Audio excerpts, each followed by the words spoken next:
Krishnamurti, in dialogue with Dr. Alan W. Anderson. J. Krishnamurti was born in South India and educated in England. For the past 40 years, he has been speaking in the United States, Europe, India, Australia, and other parts of the world. From the outset of his life's work, he repudiated all connections with organized religions and ideologies and said that his only concern was to set men absolutely, unconditionally free.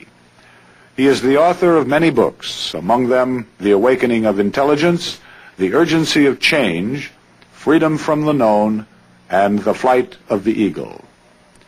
This is one of a series of dialogues between Krishnamurti and Dr. Alan W. Anderson, who is professor of religious studies at San Diego State University, where he teaches Indian and Chinese scriptures and the oracular tradition. Dr. Anderson, a published poet, received his degree from Columbia University and the Union Theological Seminary. He has been honored with a Distinguished Teaching Award from the California State Universities. Mr. Krishnamurti, in our series of conversations, we reached, it seems to me, an especially critical place. In our last discussion together, we touched on the question of authority, not only in relation to what is out there that we project and what is out there that faces us, literally, but also the question at the deeper level of my relationship within. And the point where in the inquiry, in going deeply into myself, in self-examination, there is a point of boggling. One boggles, one is faced, and one is hesitant and trembles. It is a real fear and trembling that occurs at the brink of that inquiry. And I think you were at the conclusion of our former conversation moving toward a discussion of that in terms of its role in the religious life. That's right. Yes.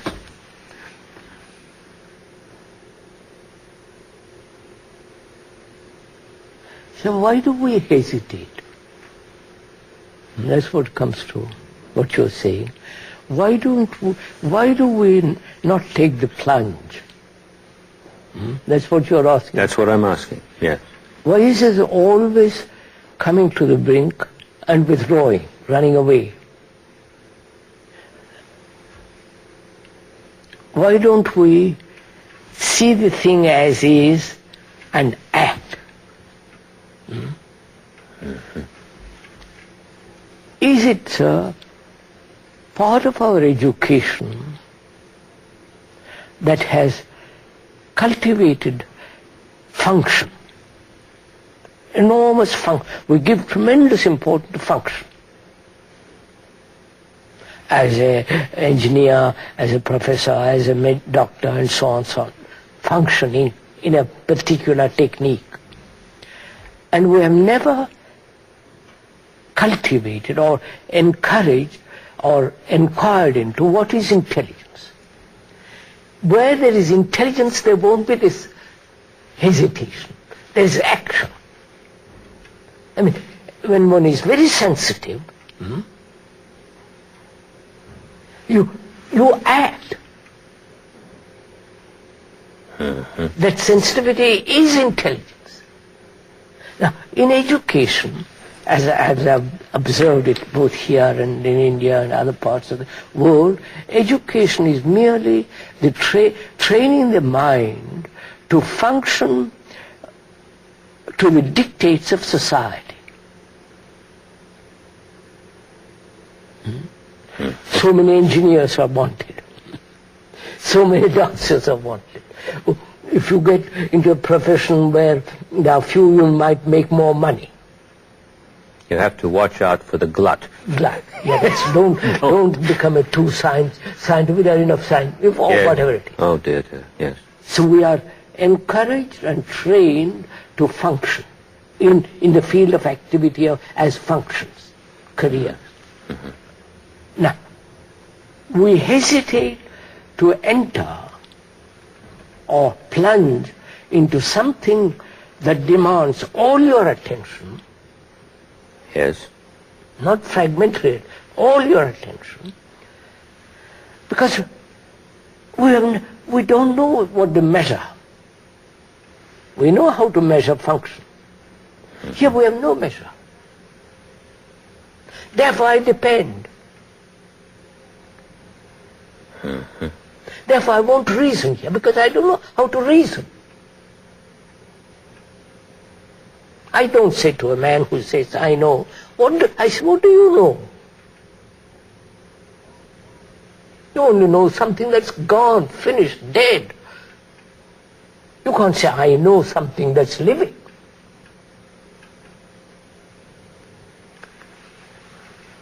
And so gradually, as I see it, the mind becomes dull, restless. Its curiosity is only in the direction of functioning.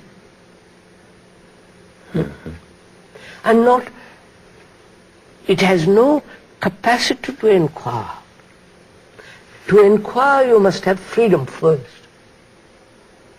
I can't inquire otherwise. If I come to inquire to something which I have to inquire about, if I have prejudices, I can't inquire. If I have conclusions about that, I can't inquire. Therefore, there must be freedom to inquire. And that is denied.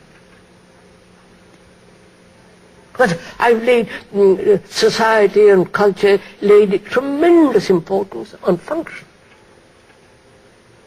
And function has its own status. Oh, yes, yes. It's exalted ultimately into process. Yeah, into a status. Right. So status matters much more than function.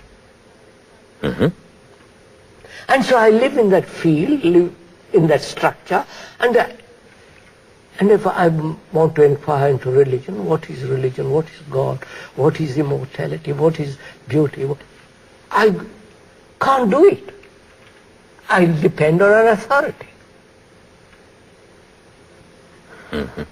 And so I have no basis for reasoning. You follow, sir? In this vast field of religion. So, it is partly the fault of our education, partly our incapacity to look at anything objectively.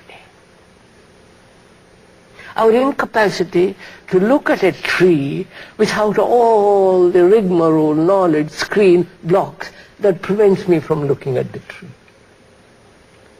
I never look at my wife, if I have a wife or a girl, whatever. I never look. I look at her or him through the image I have about her, him or her. So the image is the dead thing.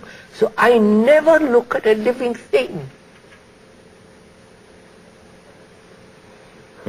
I never look at nature with all the marvel of it, the beauty of it, the shape, the loveliness of it. But I'm always translating it, trying to paint it, write about it, or enjoy it. You follow? So,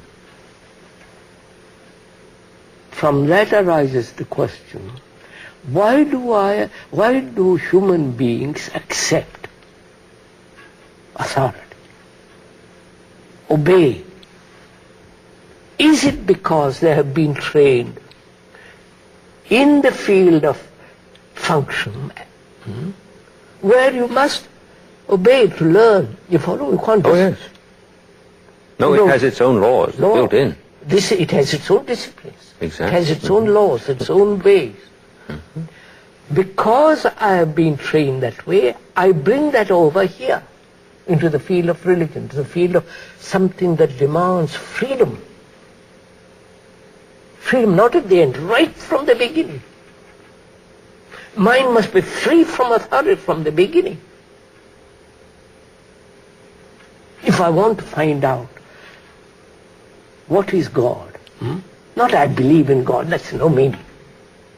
If there is God, if there is no God, I really want to find out. I am terribly serious. And if I am really serious, I am really concerned to the understanding, learning about God, if there is God, I must push aside completely all the beliefs, all the structure, all the churches, all the priests, all the books, all the things that thought has put together about religion. You follow? Yes, I do. I've been thinking very hard about your word intelligence and the word truth in relation to what you've been saying. And the passage from the Gospel came to my mind, which would end up, I think, with a very different exegesis in terms of what you've been saying if one applied what you've been pointing to this text. When he, the Spirit of truth, is come, he will guide you into all truth, and the truth shall make you free. The truth is called a spirit here. And in the very same St. John's Gospel, God is also called spirit. Radical act. Not this spirit over there, out there somewhere that I've projected. If one takes seriously, the terrible thing is that it hasn't been taken seriously. Because we're not allowed to be serious. That we can't even be serious about the thing that is claimed we must be the most serious about. That's just it. Yes, I know. I know what you mean. We're not serious about our children. We don't feel responsible for them. Right through life. Only when they're till they're 4, 5, 6, we're responsible. You know, after that they can do what they want. So, freedom and authority cannot possibly exist. Freedom and intelligence go together. And intelligence has its own innate, natural, easy discipline. Discipline in the sense of not of suppression, control, imitation, all that, but discipline which is the act of learning all the time. In attention. Yes, in attention. In attention. Yeah. This intelligence that you speak of is associated with splendor, isn't it? Yes. Its advent is immediate, not gradual. No, of course not. The perception is intelligence. The perception is intelligence, and the that's perception acting. is the act. Of course. So the act, intelligence, beauty, Of course. love, truth, freedom, And death, all the order, one. they form a complete, total, integral movement That's in right. act. That in itself, looked at positively, is even, once it's translated into a concept, So then it's no longer that. becomes in itself an occasion for terror again. Of course. Because it seems that it runs away too fast from you. Yes. As soon as you... Yes, I see. Isn't that marvelous? It's as though these that you've mentioned, beauty, intelligence, love, freedom, And death. have, so to speak, secured themselves against all tomfoolery. Yes, absolutely. Quite right. They have just... They are so radically pure that any foolery... So that means, can the mind put aside totally all the structure of thought with regard to religion? It can't put away the function of thought in the field of knowledge. That's what I've understood, that's very clear. But here there is something I don't know. We don't know. You follow, sir? We pretend we know. When the man says there is Jesus is Savior or whatever, it is a pretension. It is saying, I know and you don't know. What do you know in the name of heaven? You know nothing. You just repeat what you have learned for somebody else. So can the mind, in the field of religion, which is the most, because religion is, as we said at the beginning, the gathering of all energy in that quality of attention. And it is that quality of attention that regenerates man. That brings about real transformation in man with regard to his conduct, his behavior, his whole way of relationship. Religion is that factor, not all this foolery that's going on. Now, to inquire, mind must put aside all the structure of thought built around that word. Yes, I do. Can one do it? If not, we are pretending, talking about God, no God, yes God, for all that nonsense that is going on. So that's the first question. Can the mind be free of the authority of another? However great, however sublime, however divine or no divine. You follow? And because an act is required in order to answer this question. Absolutely. The individual must do this on his own. Otherwise he merely lives in a routine of function, which he has, which he's still doing, and therefore he escapes into all these circuses, which he calls religion. This came home to me with great dramatic force yesterday in class. On the one hand, we have textbooks. Textbooks which have survived the centuries because of their classical value in that sense. And the usual way in which this material is taught is that one learns, let us say, something about the Chinese vision of life. Then we have the Hindu vision of life, and then we have, and so we accumulate over a long period of time through school, clear through graduate school, if you hang in there long enough, you can stand it. You come into possession of what other people have said. What other people have said. But you know nothing about it. Exactly. You acquire certain skills in the order of function, as you've mentioned. Now the teacher has a problem. I'm thinking of these schools that you have referred to in India, and the one that will be in Ojai. There is a body of material here. Clearly, the teacher must be in possession of knowledge in the order of functional operation, procedural techniques, and so forth. He simply has to know. The child is going to read books. Of course. In these schools that you've mentioned, is going to read. They do. They read books. Books that all of them haven't been written necessarily by somebody who is undertaking to do the thing that goes on between the students and the teachers in these schools. Now the teacher must handle this written material in books in a way to indicate to the child, the young student, the older student, that it is possible to read this material without being self-divided in doing it. And also, what would you do if there was no book? You'd be in the same position. Now, if there was no book,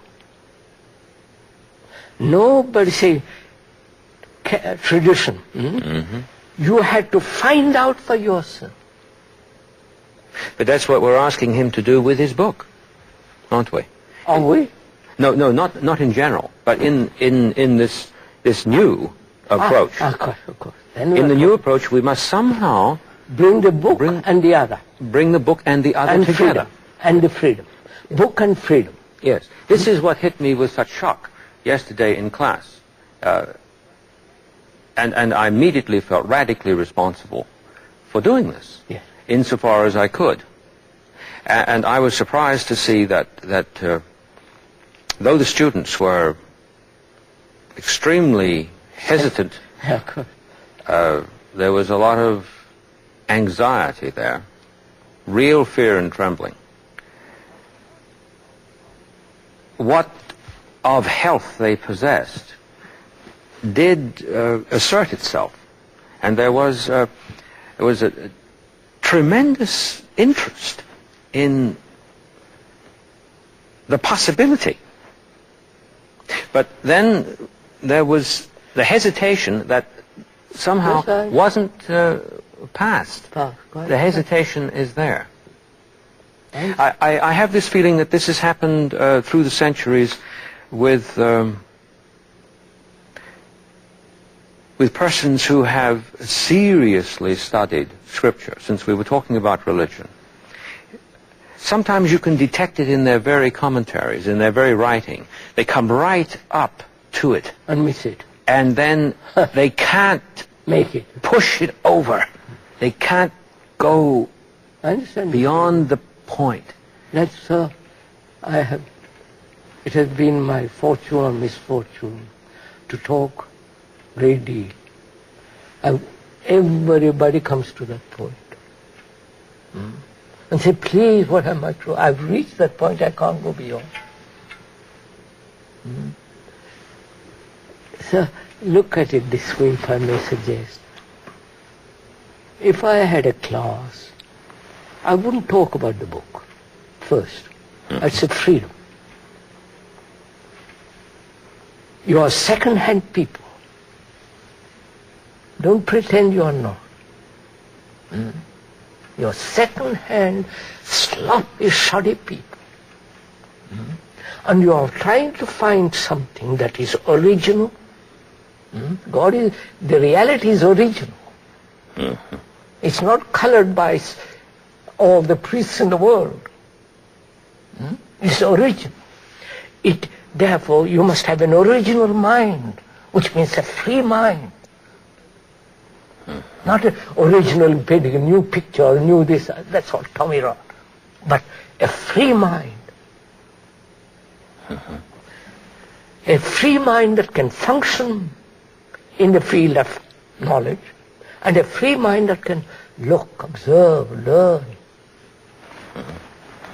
Now, how do you help another, or is it not possible to be free? You know? Look, I never belong to anything. I'm no church or no belief, no all that.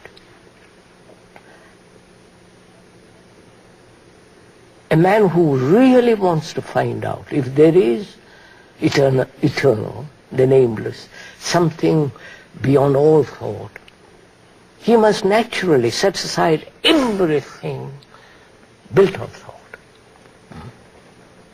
The savior, the masters, the gurus, the knowledge, all that. Are there people to do that? Will anybody undertake that journey? Or you say, well, you tell me all about it, old boy. I'll sit comfortably, and then you tell me. Yes, that's what goes on. I say, I won't describe that. I won't tell you a thing about it. To put it into words is to destroy it. So, let us see, if you cannot be free, what are you frightened about? Frightened of authority, frightened of going wrong, but you are completely wrong the way you live. Completely stupid the way you are carrying on. There's no meaning.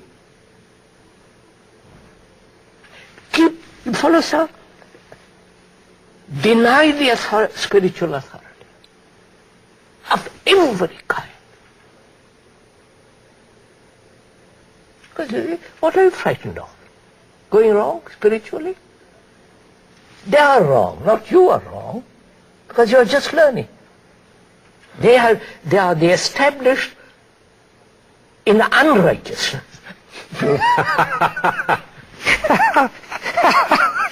That is beautiful. Yes. And so why do you follow them? Why do you accept them? They are degenerate. And can you be free from all that? So that your mind, through meditation, which we'll discuss perhaps another time, what it means to be free, what it means to wipe away all the things that people have put on you.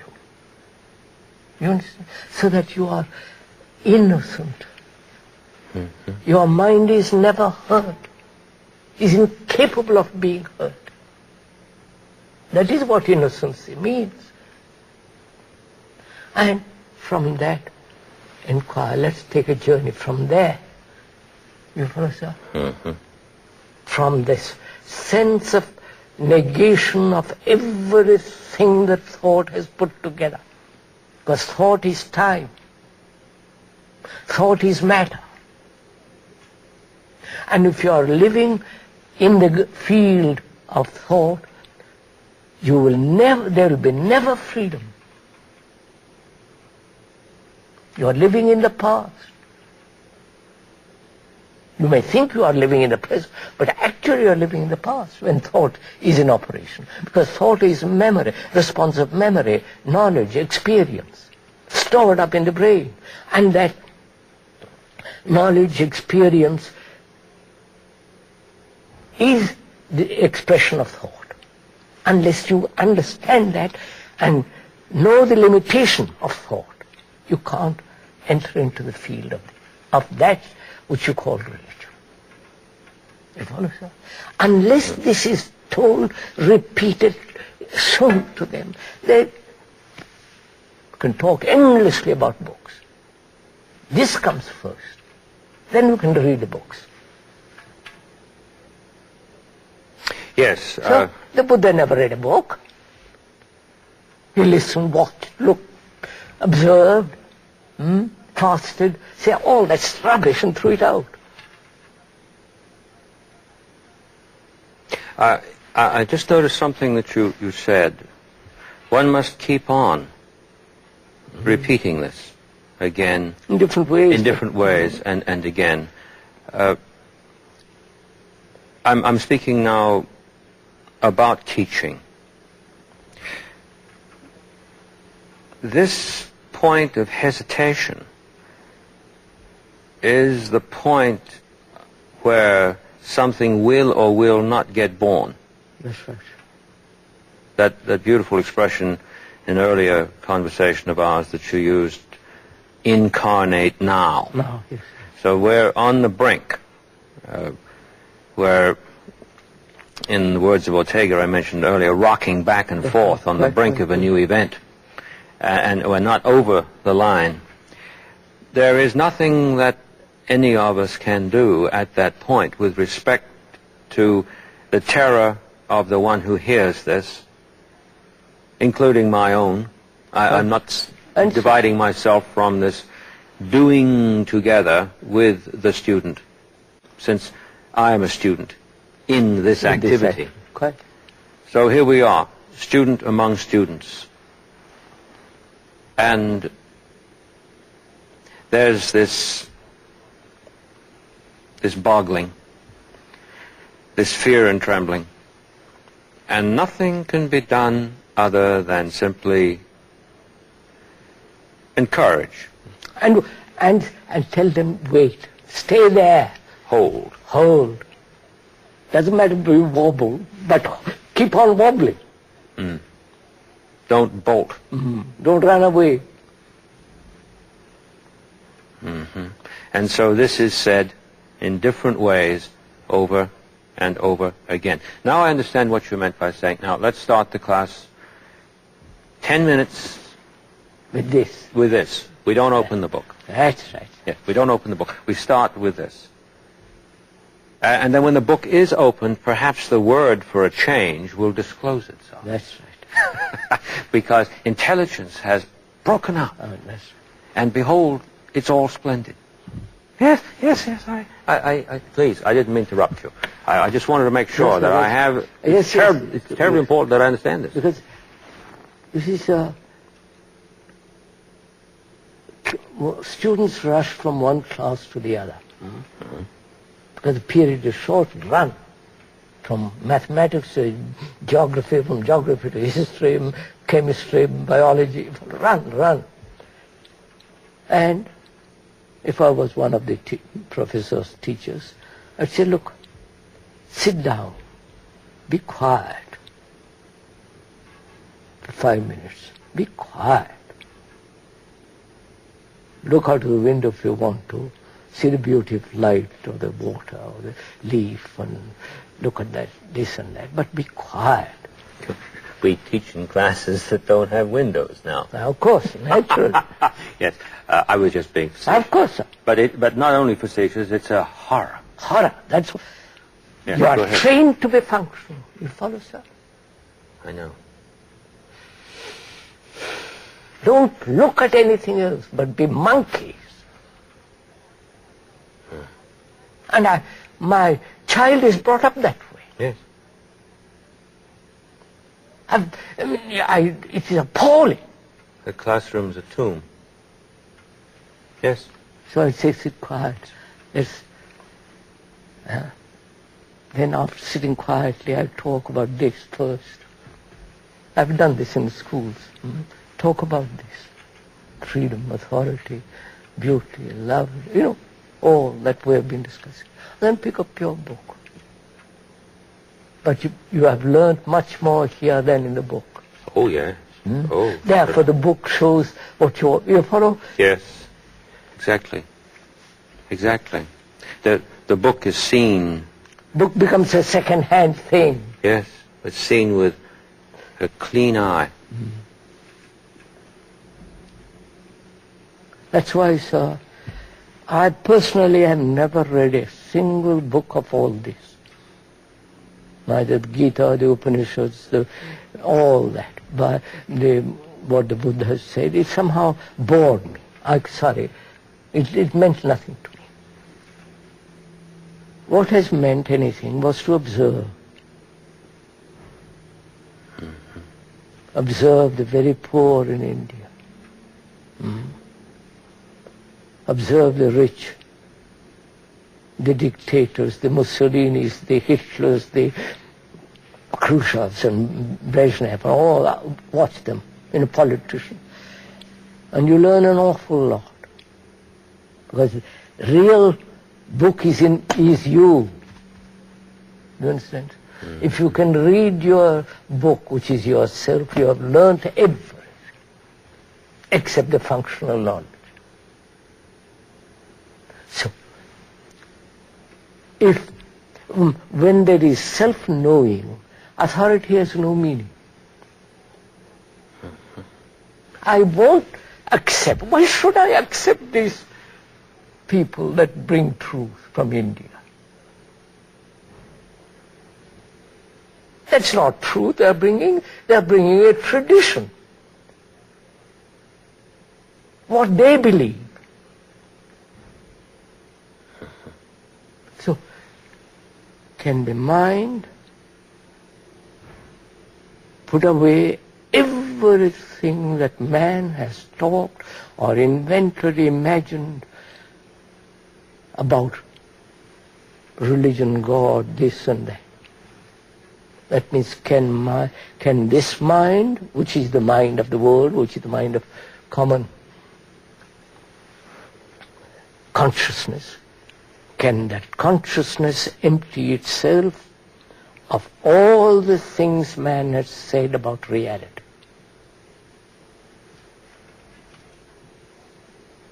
Otherwise, I can't. You follow, sir? Can't begin. Not only begin. What do I discover? What other people have said? What Buddha, Christ? Why should I accept them? Well, the terrible thing is I'm not in a position to grasp whatever they said that was worthwhile until this occurs. This is... So freedom, sir, is an absolute necessity. Oh, yes, absolutely. But none of them say this. On the contrary, they say, freedom will come to you much later. Be in the prison for the rest of your life. When you die, you'll have prison. You'll have freedom. That's what they're preaching, essentially. So, can the mind, the heart, and all the storehouse in the brain be free of the things that man has said about reality? So that's a marvelous question. You understand, sir? Oh, I do. I do. One of the things that seems to me of remarkable cogency in our discussions, in our conversations, has been how continually you've returned to a question. Yes. Return to the question. And the notion of return in its depth has, it seems, if I followed you correctly, been quite erroneously presented. The return has been presented as a movement to an answer. Quite. But that is not a return. No, of course not. No, because the turn is toward that original that you mentioned. Therefore, it is to the question, not to the answer at all. Quite right. Quite right. You know, I was staying once in Kashmir, right among the hill mountains, and a group of monks came to see me,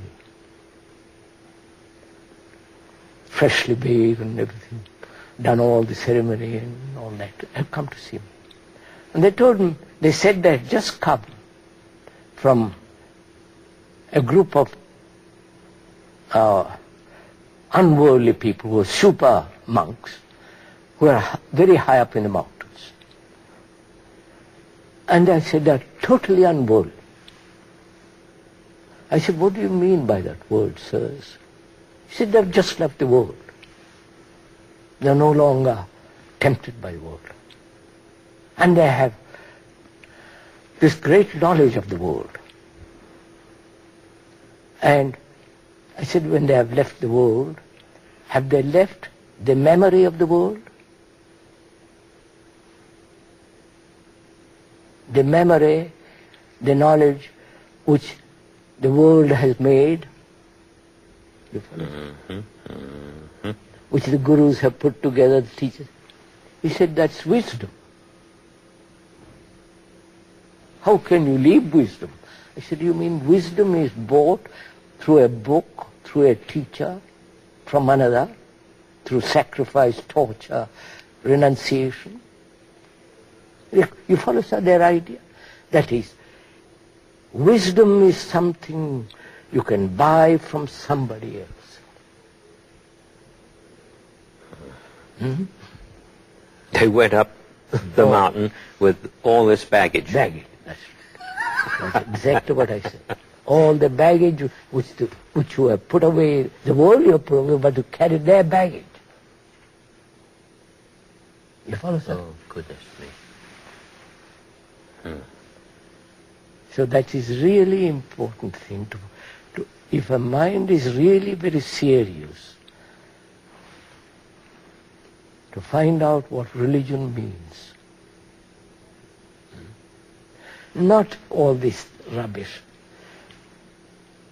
I keep on repeating because that seems to be mounting, growing. But to free the mind from all the growth, accretions. And therefore, which means see the accretions. see all the absurdities. It throws a very, very different cast on our word worldly. Yes, that's just it.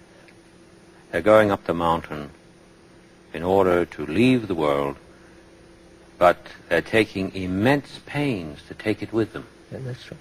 That's what they're doing when they go into the monastery. Of course, of course, of course, of course, of course. Goodness. Accretions, incrustations. So can I come back and the mind be completely alone, not isolated, not withdrawn, not build a wall around itself, say, and then I'm alone. But alone in the sense that aloneness that comes when you put away all this, all the things of thought. You understand? Mm-hmm. Because thought is so clever, cunning. It can build a marvelous structure and call that reality. But thought is the response of the past. So it is of time. Thought, being of time, cannot create something which has no time. Thought can function in that field of knowledge, it is necessary, but not in the other. And this doesn't need bravery, it doesn't need sacrifice, it doesn't need torture. Just perception of the false. To see the false is to see the truth in the false. I don't know. To see the false is to see the truth in the false. Of course. I must repeat that again. To see the false is to see the truth in the false. Mm-hmm. And see what is considered truth as the false. Yes. Yes. Mm-hmm. So my eyes are stripped of all the false. So that there is no inward deception whatsoever. Because there is no desire to see something, to achieve something. Because moment there is a desire to experience, to achieve, to arrive at enlightenment, all that, there is going to be illusion. Something desire has created. Therefore, the mind must be free of this pursuit of desire and its fulfillment, which we discussed previously. Understand what the structure of desire is. We went to talk about a great deal about that. So, comes to this point, can the mind be free? And free of all the things which are born of fear and desire and pleasure. That means one has to understand oneself at great depth. The thing that keeps popping up is that one can repeat those questions. Yes, sir. And start to think that he has grasped them. You grasp the words. Exactly. There's something that you have to come out the other side of. Quite right. But the repetition of the question does have a functional value. I know. It seems to me. Yes, sir, it does. That is, if the person is willing to listen. If he's willing to listen. Because thought is incredibly deceitful, Very. as you pointed out.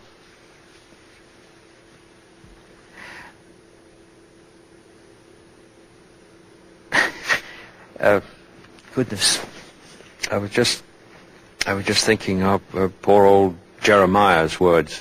The heart is desperately wicked and deceitful above all things. Surely he must have Tasted something. Yeah, and of course, as with the whole line, it did them in. You know. But I was asking myself this question concerning why I went on to continue my formal education. And in following this deeply, it seems to me to go back to something that is going to sound very absurd. But it has something to do with everything you've been talking about.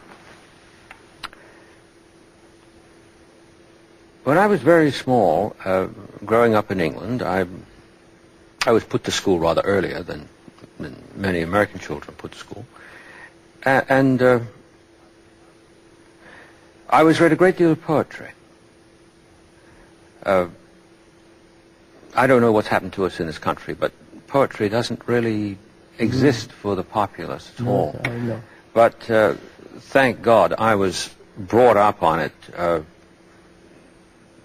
daily. Yes. And in England, of course, everyone yes. reads poetry, Greek, Latin. Right. We all went through. And I was always read poetry by the young woman employed by my parents to look after me and my little sister and so forth. I never went to sleep without hearing it. One day, when I was very small, at school, the teacher read The Owl and the Pussycat Went to Sea in a beautiful pea-green boat. That mad thing, marvelously mad thing Edward Lear wrote. Edward Lear, yeah. Yes. And you know, I was never the same again. And I know now why this sounds absolutely absurd. I came to experience in language a splendor that I never lost touch with, despite all the struggles I had with my teachers. I had a bad time in school. To get to the end of formal education and have to say that doesn't sound very good, but I did. I had a pretty grim time. And one of the reasons for the grim time was my refusal to give this up. This Quite a pussycat in the boat. the fact that there's a bird and a cat in the same boat. Oh, yeah. And the man is describing what you've called act, movement, in which truth and beauty and so on move along. Oh, goodness. So I think we ought to, after coming up to this point, we ought to go very deeply again into the question of meditation. Yes. Because religion, in the sense we are talking about, and meditation go together. And that means religion isn't just an idea, but it's actual conduct in daily life.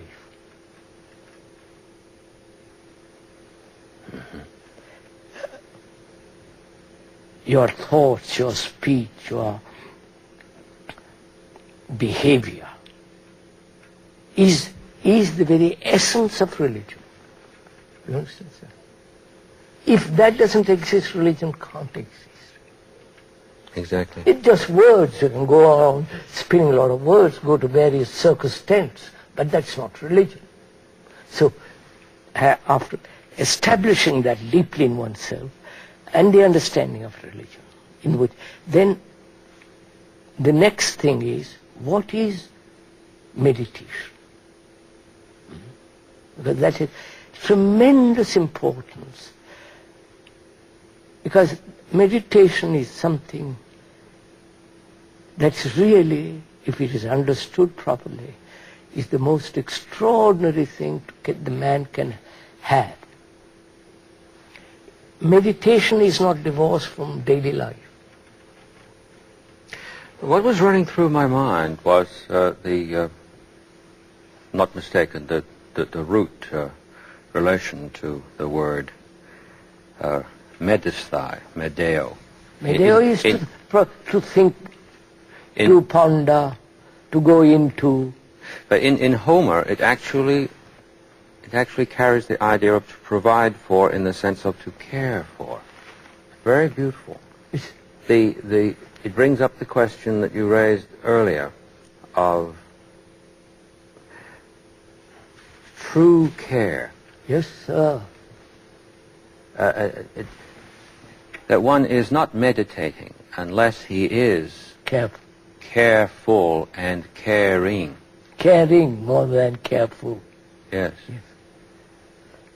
It's all there in the Word, and we don't look. Won't have a look. Yes. Yes, please go on. Please. You see, when we have divorced conduct from religion, which we have, divorced relationship from religion, which we have, divorced death from religion, which we have, divorced love from religion. But we made love into something sensuous, something that is pleasurable. Then religion, which is the factor of regeneration, disappears in man. And that's why we are so degenerate. And it is, if I may be very, unless you have this quality of a mind that is really religious, degeneracy is inevitable. Look at the politicians who are supposed to be the rulers, the guides, the helpers of people. They are degenerate. You can see what is happening in this country and everywhere. They are so corrupt and they want to bring order. They are so irreligious. They may go to church and Baptist or whatever they are, and yet they are really irreligious. Because they don't behave. So man is becoming more and more degenerate. You can see it, sir. Because religion is the factor that brings a new quality of energy. It's the same old energy, but it has become a new quality. So the brain doesn't degenerate. As we get older, we tend to degenerate. But it doesn't, because it is the freedom from every kind of security of the me has no place. I noticed this in class yesterday, with this business about energy that you're just talking about. There was a